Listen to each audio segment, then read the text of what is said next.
जय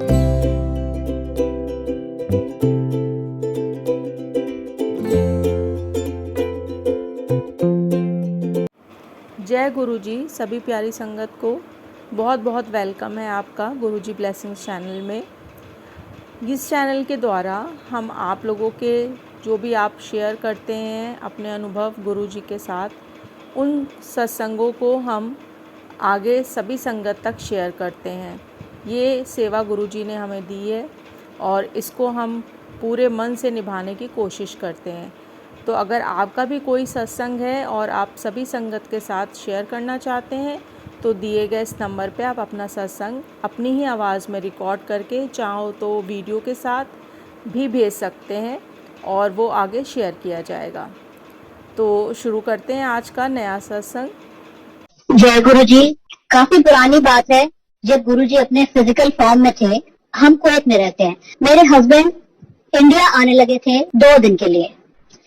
मेरी बेटी और मेरी सिस्टर इन लॉ दोनों और साथ में मैं, हम लोग मेरे हस्बैंड को हम एयरपोर्ट ड्रॉप करके वापस आ रहे थे कुवैत में।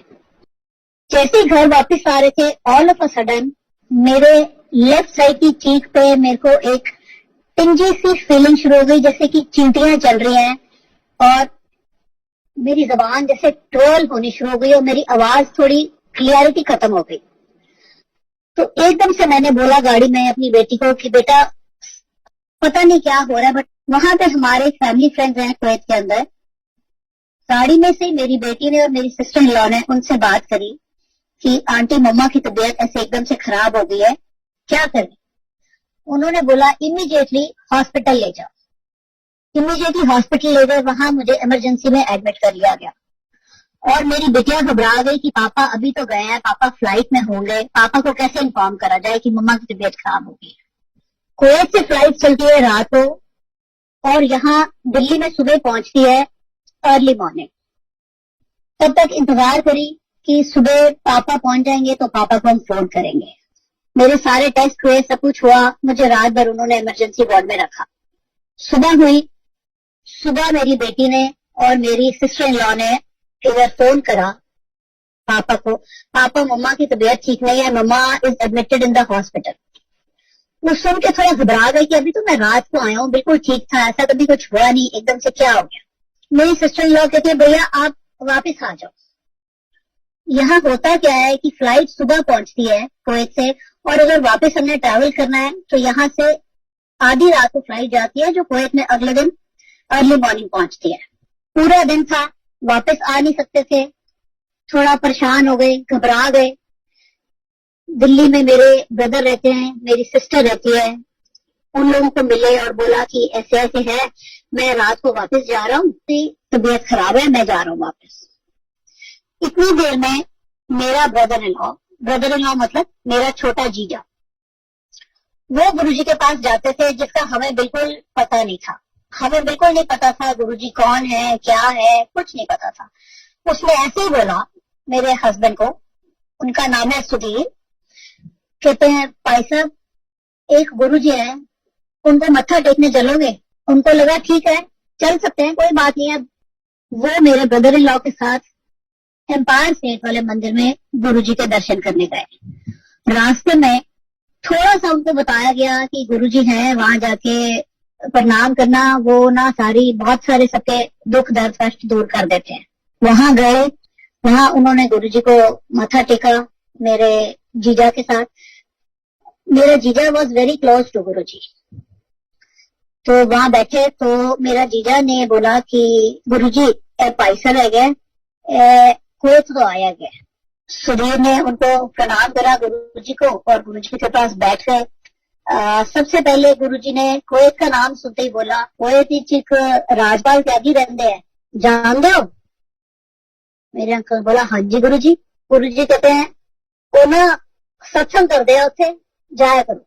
मेरे हस्बैंड ने, अंकल जी ने सोचा कि वो जो त्यागी अंकल थे, उस वक्त कुवैत में हर फ्राइडे मॉर्निंग मंदिर की तरफ से कीर्तन होता था किसी ना किसी के घर पे। उन्होंने सोचा शायद फ्राइडे सुबह कीर्तन होता है, वहां जाने के लिए कह रहे हैं। तो Kuwait being middle eastern country, वहां पे फ्राइडे छुट्टी होती है। फ्राइडे इज लाइक जैसे यहाँ पे संडे होता है। तो उन्होंने ऐसे बोल दिया हाँ ठीक है। फिर मेरे हस्बैंड ने कहा गुरुजी मेरी वाइफ की तबीयत खराब है, कुवैत में है। गुरुजी कहते हैं फोटो है क्या? मेरे हस्बैंड ने बोला नहीं गुरुजी फोटो तो नहीं आई। गुरुजी कहते हैं अच्छा जा कल्याण किया। बस इतना ही पहला इंटरेक्शन था मेरे हस्बैंड का गुरुजी के साथ। रात की फ्लाइट पकड़ के सुबह वापस कुवैत आए। तब तक मेरे सारे टेस्ट हो गए थे, डॉक्टर ने मुझे मेडिसिन दिए और डिस्चार्ज कर दिया। मैं घर थी, आई वाज ओके। थोड़े दिन के बाद क्या होता है कि कुवैत में किचन में काम करते करते मेरा लेफ्ट घुटना मेरा ट्विस्ट हो गया। ट्विस्ट ऐसा हुआ कि मुझे ऐसा लगा जैसे मेरा घुटना अंदर की तरफ मुड़ के झटके से बाहर आया और बहुत दर्द हुई। मुझे लगा शायद ऐसे ही कुछ हो गया होगा, एकदम ठीक हो जाएगा।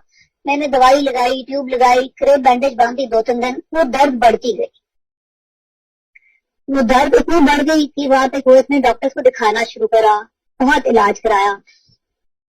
सारे डॉक्टर्स ने वहां पे मुझे बोला कि आप सारी लाइफ नीचे नहीं बैठोगे और सारी जिंदगी आपने एक सीढ़ी नहीं चढ़नी, क्योंकि बहुत बुरी तरह उसमें कुछ अंदर डैमेज हो गया था। और डॉक्टर ने बोला इस एज में हम आपका अभी सर्जरी भी नहीं कर सकते। ठीक है। और मेरी टांग प्लास्टर में थी। मैंने पूरा तकरीबन एक साल मैंने बेड पे बैठ के बिताया। मैं उठ नहीं सकती थी, मैं खड़े नहीं हो सकती थी, बहुत मुश्किल था।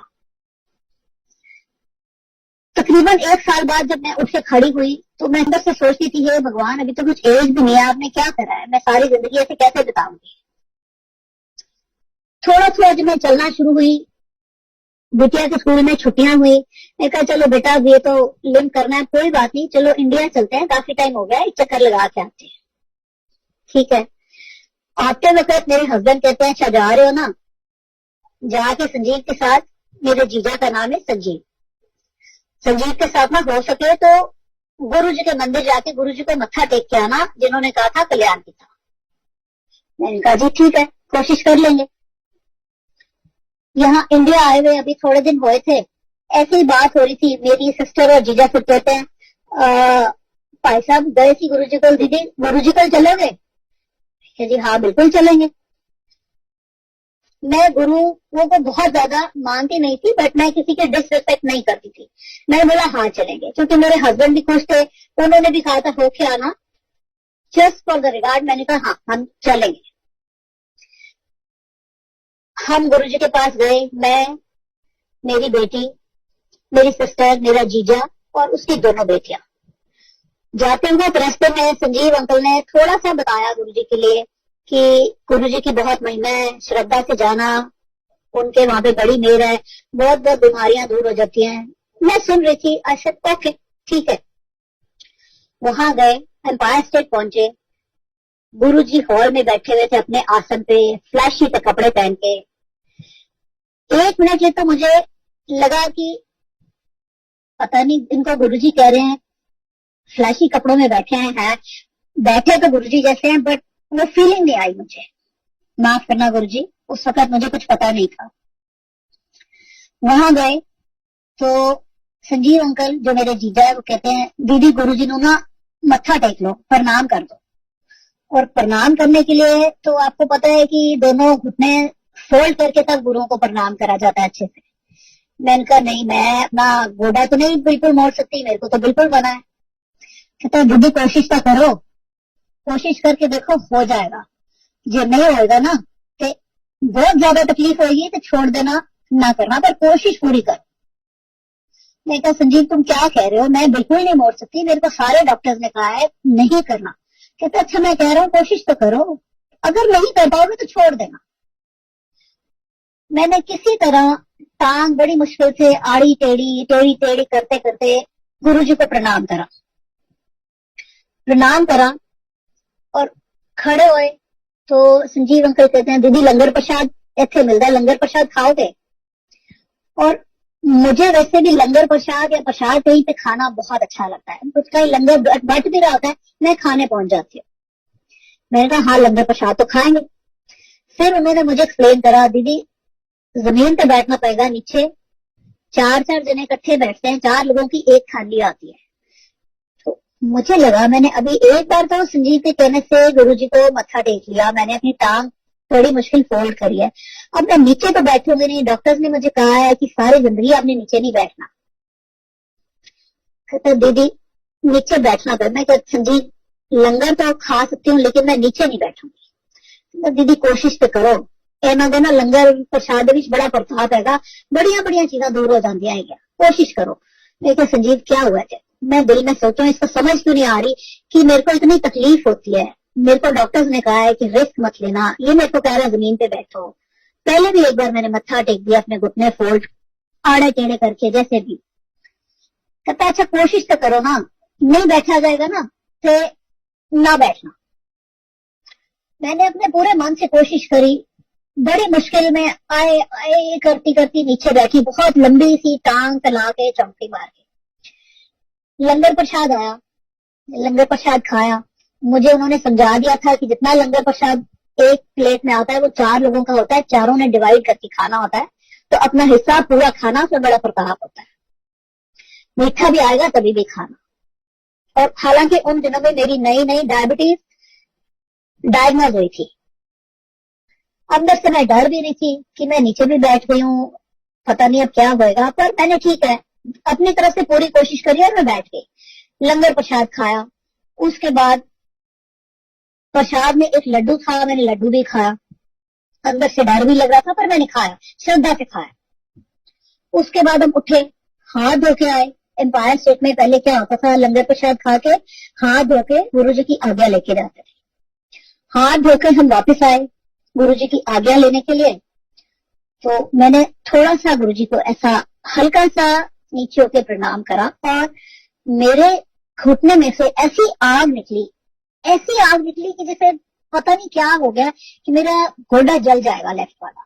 और अंदर से मुझे बहुत डर लग रहा था कि हे भगवान मैंने क्या करा है। सारे डॉक्टर्स ने मुझे मना करा हुआ है, मैंने फिर भी संजीव की बात मान लिया, पता नहीं क्या हुआ। जैसे ही गुरु जी की आज्ञा लेके हम बाहर जाके गाड़ी में बैठे तो मुझे बहुत भूख लगी। लंगर प्रसाद अंदर से खाया पेट भर के, गाड़ी में बैठते ही मुझे भूख लगी। मैंने बोला संजीव बड़ी भूख लग गई, मुझे तो कुछ खाना खिला दे। कहते दीदी अभी तक तो लंगर प्रसाद इतना खा के रहे हो, अभी क्या खाना है? मैं कहा मुझे नहीं पता, मुझे बड़ी भूख लग रही है, मुझे कुछ भी खिला, जो मर्जी खिला, लेकिन मुझे खिला, नहीं तो मैं मर जाऊंगी, मुझे इतनी भूख लग रही है। रात का वक्त था, लेट इतना हो गए थे। कहते हैं अच्छा देखते हैं। फिर कहते हैं अच्छा चलो मेरे दोस्त का है गोला रेस्टोरेंट, वहां चलते हो। मैं क्या जहां तू ले जाएगा बस मुझे कुछ खिला दे। वहां गए, रात का टाइम था। उसने आइसक्रीम सिजलर ऑर्डर करा। कहता दीदी इस वक्त यही मिल सकता है, जो आएगा खा लो। मैं कहा जो भी मिल रहा है मुझे खिलाओ। आइसक्रीम सिजलर खाया हमने सबने वहां बैठ के। उसके बाद हम घर आ गए। सुबह उठे, अब जैसे संजीव अंकल ने बताया था कि गुरुजी के लंगर प्रसाद में बड़ी महिमा है, वो उनमें बहुत ताकत है, बहुत वो करते हैं, बड़े बड़े मिरेकल्स होते हैं। मेरे दिमाग में कुछ खुराफत सी आई। मैंने सुबह उठते ही अपनी शुगर चेक करी कि मैंने रात को इतना मीठा खाया, संजीव ने कहा है, और सुबह मैं उठी हूं तो मेरी शुगर बिल्कुल नॉर्मल निकली। मैं बड़ी हैरान थी। मैं उठ के खड़ी हुई तो मैं बिल्कुल सीधी भी खड़ी हो गई, मेरे घुटने में दर्द भी नहीं था। मैंने थोड़ा सा चल के देखा, मुझे दर्द नहीं हुई। लंगड़ाना भी मैंने बंद कर दिया। 2-4 चक्कर लगाए, देखे ये तो कमाल ही हो गया, रात को तो इतनी दर्द थी, इतनी आग निकली थी, ये तो करिश्मा हो गया। मैं बहुत खुश हुई। तो उस वक्त मुझे लगा कि हाँ, जहां पे लेके गए थे संजीव अंकल और अनु आंटी, मेरी सिस्टर का नाम अनु है, कि कुछ तो है कि कह रहे थे मेरेकल होता है, ये तो मेरे साथ मेरेकल ही हुआ है। ऐसा दिल में ख्याल आया कि कुछ तो है इनमें। पर फिर भी एक जो कहते हैं कि कनेक्शन हो जाता है गुरुजी के साथ या किसी के साथ, वो कनेक्शन नहीं हो पाया मेरा। उसमें मुझे काफी टाइम लगा पूरा कनेक्ट करने में और पूरा सरेंडर करने में। एनी हाउ, मैं खुश थी कि चलो मेरा लंगड़ाना बंद हो गया। अब देखते हैं पता नहीं कितने दिन ठीक रहता है, कितने दिन चलेगा, बट चला। उसके कुछ सालों बाद वो होता है ना कि एक चीज की तसल्ली में होती है इंसान को कि ये वाकई में हो गया। मुझे लगा मुझे खुद को टेस्ट करना चाहिए। मैंने बोला मुझे वैष्णो देवी जाना है, मुझे देखना है कि मैं कितनी ठीक हुई हूँ, मुझे इन्होंने कितना ठीक करा या कितना मेरेकल हुआ है, मैं इतना चल सकती हूँ कि नहीं, ये सिर्फ रोज का ही चल सकती हूँ। गुरु जी की ऐसी कृपा, मैं वैष्णो देवी होके आ गई, चढ़ाई चढ़ के गई हूँ, अपने आप वापस आई हूँ। और मतलब गुरु जी के पास जिस दिन से मैं गई हूँ वो दिन है और आज का दिन है। आज की डेट में मैं दिन में शायद 20-25 बार सीढ़ी भी चढ़ती हूँ रोज। गुरु जी की इतनी कृपा है कि मैं आपको बयान ही नहीं कर सकती। धीरे धीरे ऐसा कनेक्शन हो गया गुरु जी के साथ कि अभी दिन चढ़ते रात होते हमारे साथ, पूरी फैमिली के साथ ऐसे लगता है गुरु जी हमारे साथ ही हैं। और मेरे हस्बैंड को जो गुरु जी ने बोला था त्यागी जी के लिए कुवैत में सत्संग कर दे जाया करो, और कुवैत में उस वक्त गुरु जी का कोई सत्संग नहीं होता था। गुरु जी का सत्संग कुवैत में शुरू हुआ है त्यागी अंकल के घर से, गुरु जी के चोला त्यागने के बाद।